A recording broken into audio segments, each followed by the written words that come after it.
अपना अनुभव ही जिसकी सत्ता का साक्षी है, उस परम पिता परमात्मा को साष्टांग दंडवत नमन करता हूँ।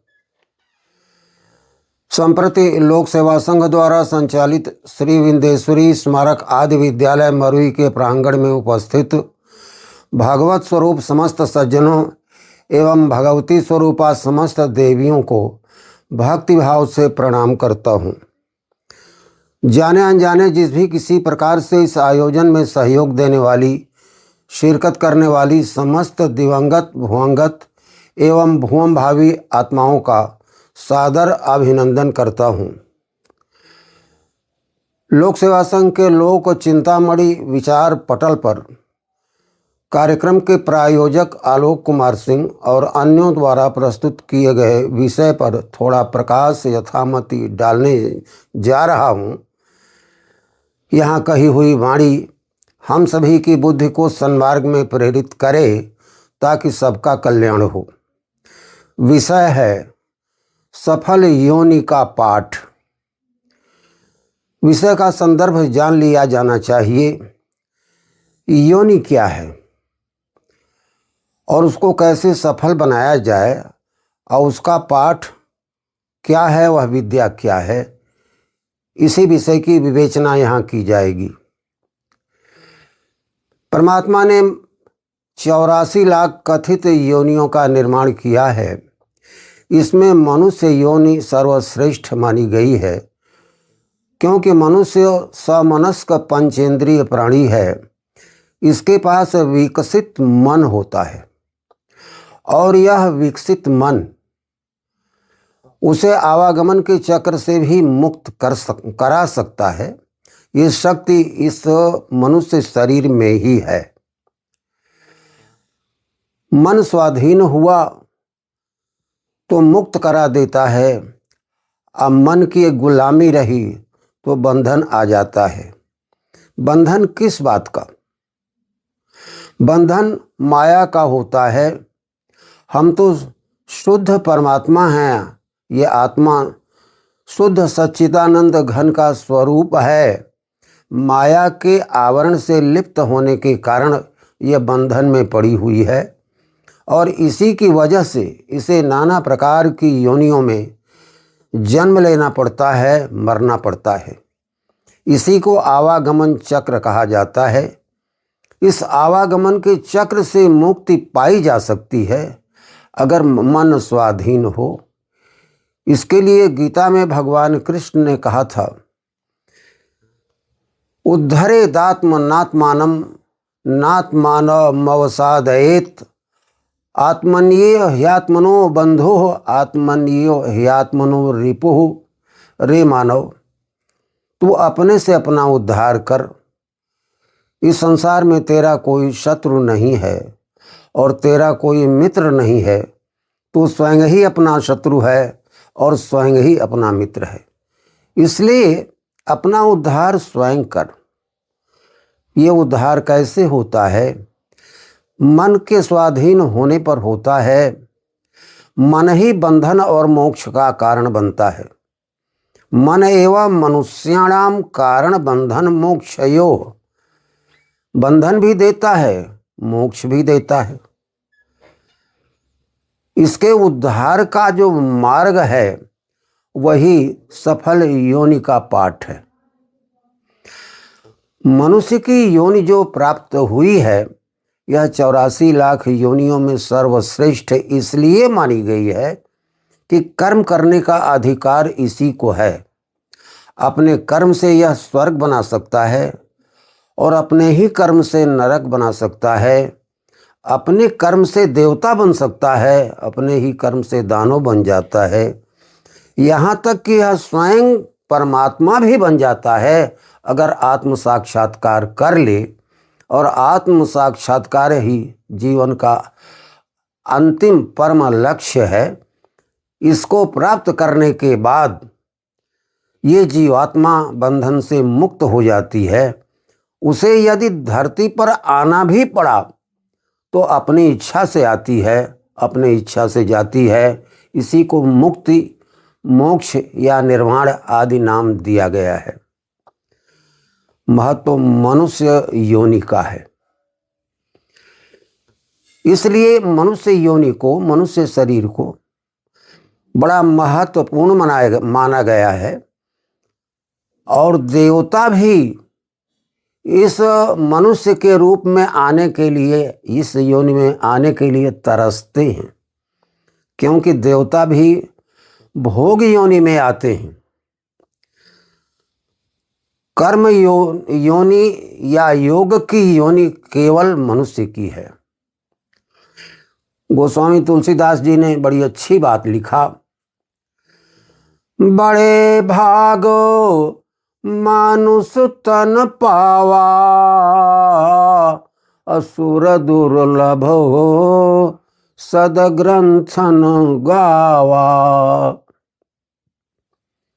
देवताओं के लिए भी दुर्लभ है। क्यों? साधन मोक्ष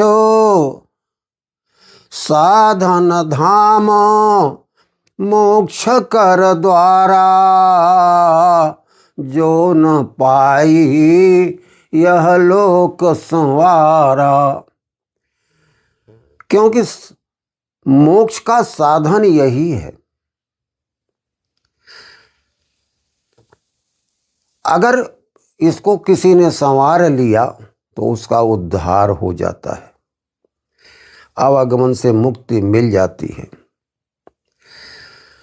साधन धाम मोक्ष कर द्वारा, जो न पाई यह लोक संवारा।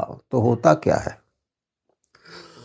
सो परत्र दुख पावई, सिर धुन धुन पछिताए, काल ही कर्म ही ईश्वर ही बिरथा दोष लगाए। करनी अपनी, काल कर्म ईश्वर को हम दोष देते हैं। अरे इस मानव तन को पा करके, इस योनि का उपयोग करके इसकी सफल साधना करें तो हम तो आत्म साक्षात कर ही लेंगे। फिर पश्चाताप करने की जरूरत कहाँ है? इसके लिए माध्यम क्या है?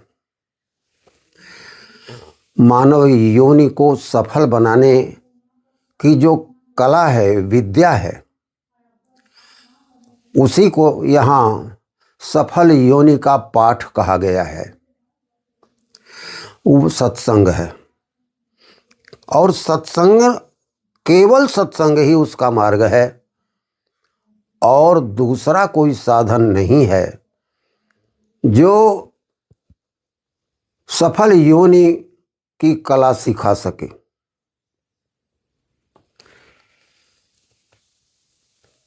मति कीरति गति भूत भलाई, जब जहीं जतन जहाँ जहीं पाई, सो जानहु सत्संग प्रभावो, लोकहु वेद न आनऊ पाऊ। मति कीर्ति सुगति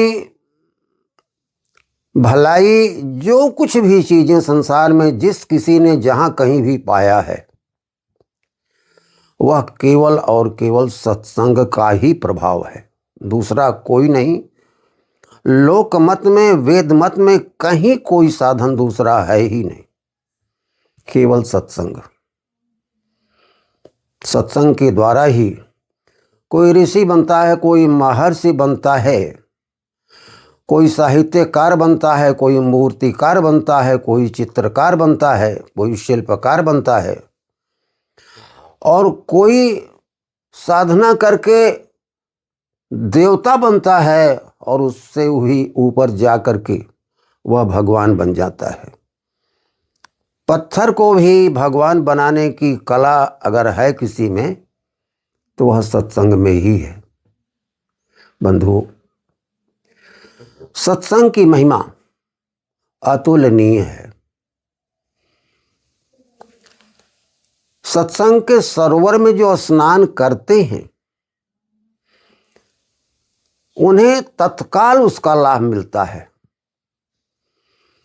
मज्जन फलो पेखिय तत्काला, ओ काक होई पिको बकऊ मराला।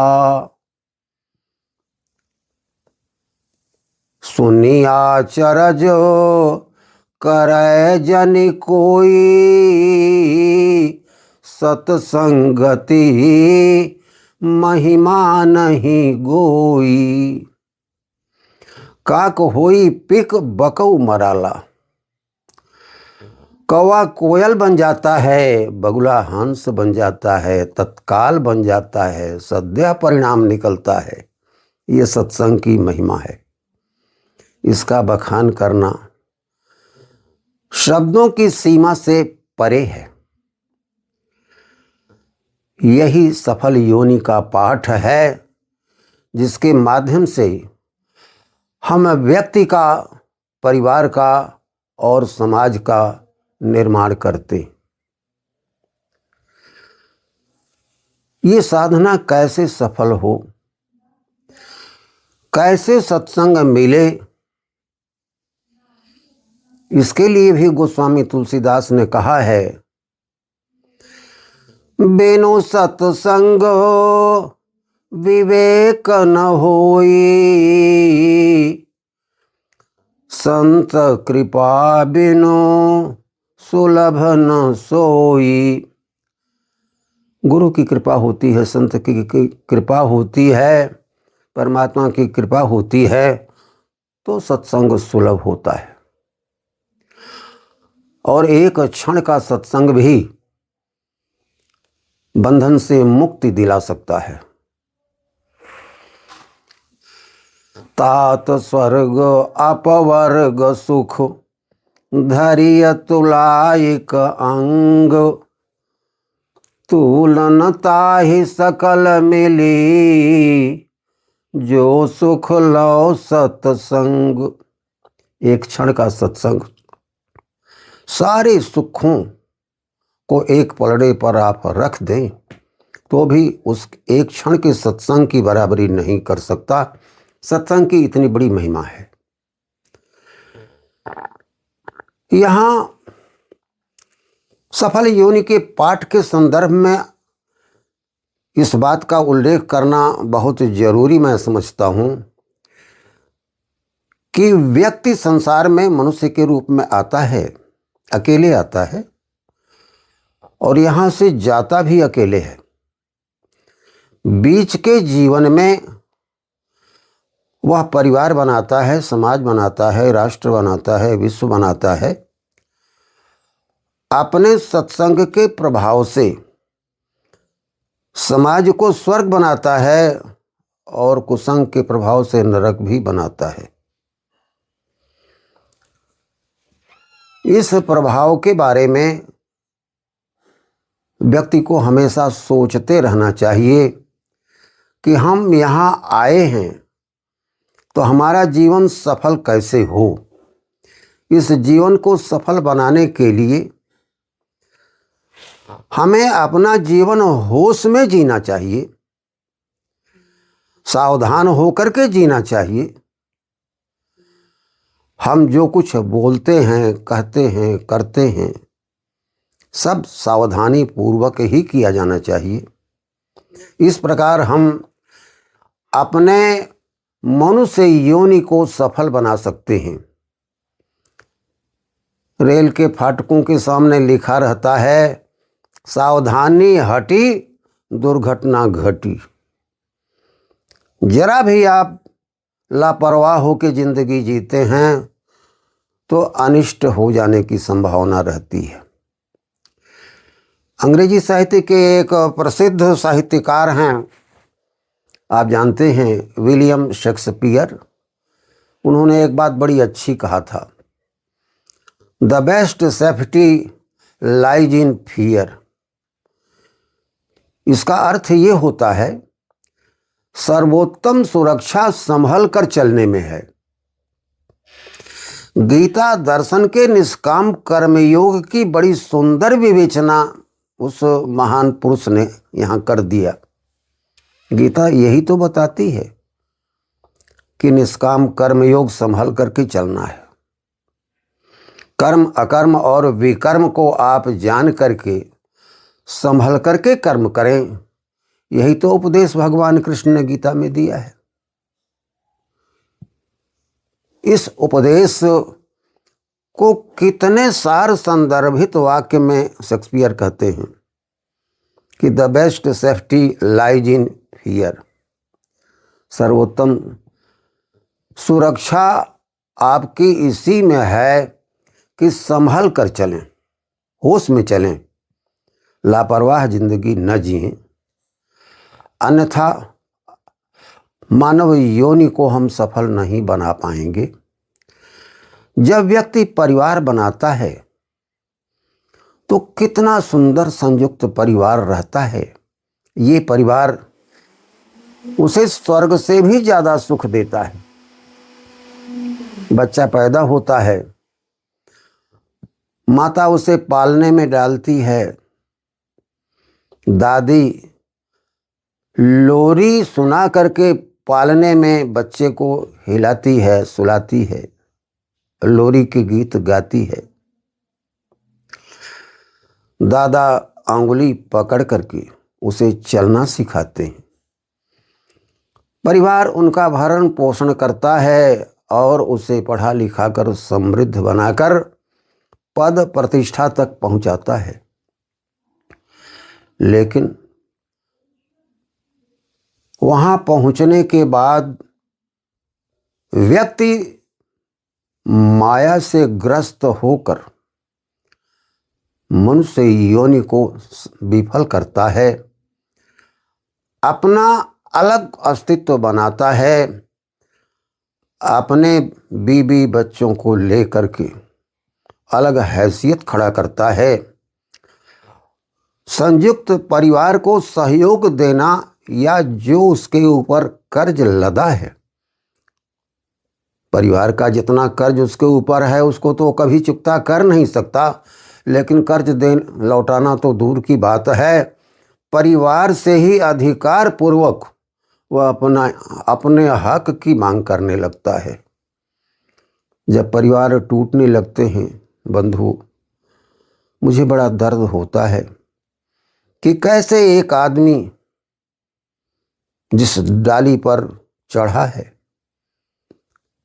उसी को काट रहा है, और जब वही व्यक्ति वृद्धावस्था में आता है, अपना पेट काट कर अपने बेटे बेटियों को पढ़ाता लिखाता और विभिन्न स्थानों पर पहुंचाता है,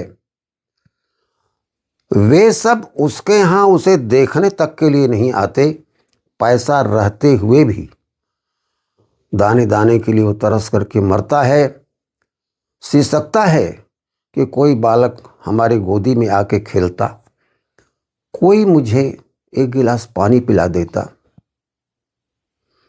हालत यहाँ तक होती है कि उसके मर जाने पर कंधा देने के लिए भी परिवार वाले, उसके बेटे बेटियां नहीं उपस्थित हो पाते।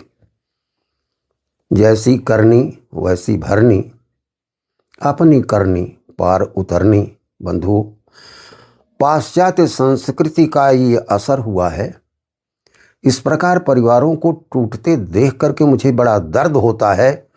हमें इस बात का गर्व है कि पूरी संसार में संयुक्त परिवारों की व्यवस्था भारतीय ऋषियों की रही है, भारत की देन रही है, भारतीय संस्कृति की देन रही है।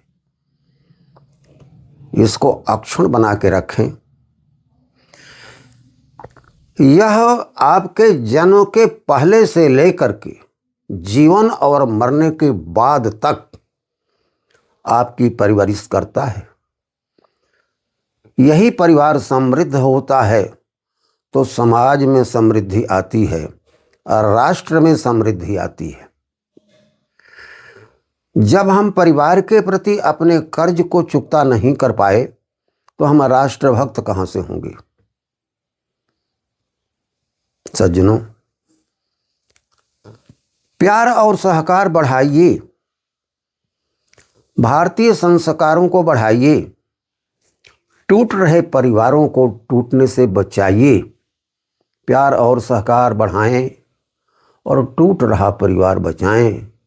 ये भारत की विश्व को दी गई विलक्षण देन है। परिवार के संदर्भ में चर्चाएं करते समय मुझे याद आता है कि जब आदमी सब कुछ खो लेता है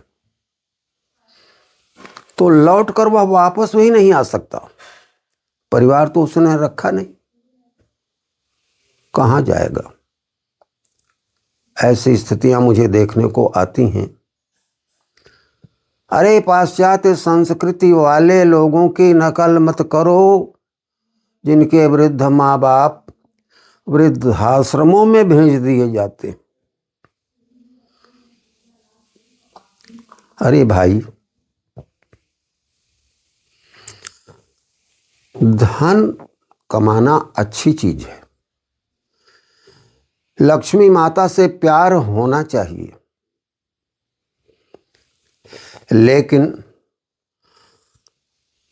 अपने रोजी रोटी के लिए, आजीविका के लिए उद्योग और व्यापार होना चाहिए, परंतु उससे पहले बुद्धि के देवता गणेश जी का शुद्ध विचार होना चाहिए। ध्यान रखें, पैसे से कार खरीदी जा सकती है, लेकिन संस्कार नहीं खरीदा जा सकता। पैसे से सोने का हार खरीदा जा सकता है, लेकिन सच्चा प्यार नहीं खरीदा जा सकता। देवियों, परिवार को विशृंखलित होने से बचाइए। परिवार में हर व्यक्ति का यह धर्म बनता है कि वह कमाए अपनी क्षमता के अनुसार और उपभोग करे आवश्यकता के अनुसार। यही ट्रस्टीशिप का सिद्धांत है। परमात्मा ने हमें जो संपत्ति दिया है, हम उसके मालिक नहीं हैं, उसके व्यवस्थापक हैं। परिवार में कोई 1 रुपये कमाता है और उस पर खर्च पड़ता है 10 रुपये, और कोई 100 रुपये कमाता है और उसको 1 ही रुपये में काम चल जाता हो, तो पहले वाले पर 10 रुपया परिवार खर्च करता है। ये है क्षमता के अनुसार कमाना और आवश्यकता के अनुसार भोग करना। कार्ल मार्क्स ने अपने समाजवादी दर्शन में भी इसका उल्लेख किया है। अर्थ का कोई अनर्थ निकालता है तो बात अलग हो जाती है। जब हम बिना गणेश के लक्ष्मी की पूजा करते हैं तो इष्ट का अनिष्ट होता है। इस बात का ख्याल हर व्यक्ति को रखना चाहिए। लोक सेवा संघ में एक बात जो कही जाती है, जो संकल्प वाक्य में दोहराया जाता है कि अखिल विश्व बंधुत्व भाव हो, जय जगती का नारा, सच्चे मानव बने बनाए, यह संकल्प हमारा। अपना हृदय विशाल करिए। विशाल हृदय में संसार समा सकता है और संकीर्ण हृदय में आप अपने को ही नहीं समाविष्ट कर सकते। संकीर्ण सोच और पैर की मोच कभी आगे नहीं बढ़ने देते। अगर हमारा हृदय विशाल है और इसी हृदय में ईश्वर का निवास है, ईश्वर सर्वभूतानां हृदय से अर्जुन तिष्ठति, सच्चिदानंद की प्राप्ति हमको अपने अंदर हो जाती है। और जब वो प्राप्ति होती है तो बंधन छूट जाते। इसके लिए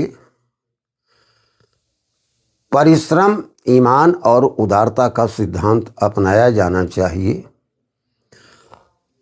हम परिश्रम करें, अपनी क्षमता के अनुसार करें, जहां भी हैं उस कर्तव्य का पालन करें, उससे जो उपार्जन हो उसे मिल बांट कर खाएं। हर स्तर पर ईमानदार रहें। व्यक्ति के जीवन में व्यक्तिगत ईमानदारी, परिवार के प्रति ईमानदारी, समाज के प्रति ईमानदारी और राष्ट्र के प्रति ईमानदारी तथा विश्व के प्रति ईमानदारी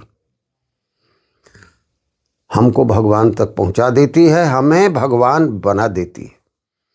और उदारता ऐसी होनी चाहिए जैसी धरती माता की उदारता है। खोद खाद धरती सह, कांट कूस बन राय, और कुटिल बचन साधु सह, और से सहा न जाए। सूरज जैसी उदारता होनी चाहिए। आदि पिता भगवान सूर्य अपना प्रकाश सबको देते हैं, किसी प्रकार का कोई भेदभाव नहीं करते। हमारा दिल इतना विशाल होना चाहिए और इतने ऊंचे विचारों के द्वारा ही हम संसार को अपने में समाविष्ट कर सकते हैं। इसीलिए कहा है, अखिल विश्व बंधुत्व भाव हो, जय जगती का नारा। सच्चे मानव बने बनाएं, यह संकल्प हमारा। सच्चा मानव बन करके ही हम सफल योनि की साधना कर सकते हैं। सफल योनि के पाठ का जो यहाँ संदर्भ लिया गया है, इसका मूल अभिप्राय यही है।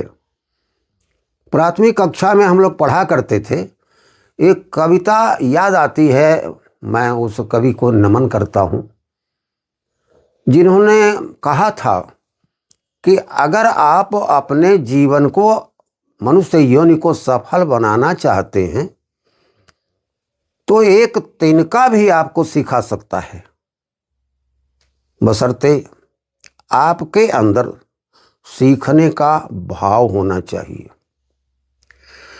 लिखते हैं, पर्वत कहता शीश उठाकर, तुम भी ऊंचे बन जाओ। सागर कहता है लहराकर, मन में गहराई लाओ। क्या कहती है उठ उठ गिर गिर, सरिता की ये तरल तरंग। भर लो अपने मन में, मीठी मीठी मृदुल उमंग। कितना सुंदर भाव, वाह। ये भाव अगर आ जाए तो मनुष्य की योनि में आने का अभिप्राय पूरा हो जाएगा। और यही सफल योनि का पाठ है।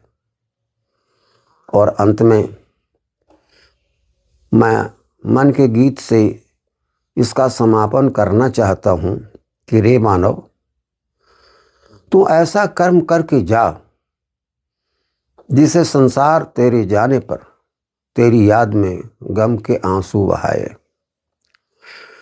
करो ऐसा कर्म संसार में अल्लाह के बंदे, करो ऐसा कर्म संसार में अल्लाह के बंदे, जो कुदरत को लगे अच्छा, वह दुनिया के भी मन भाए। बहाए आसमां भी आंस सबनम की तेरे ऊपर, जहाँ में जिस जगह पर जिंदगी की शाम हो जाए, शाम हो जाए, शाम हो जाए। यही सफल योनि का पाठ है और सफल योनि के पाठ का यही रहस्य है। अस्तु, जय जगत।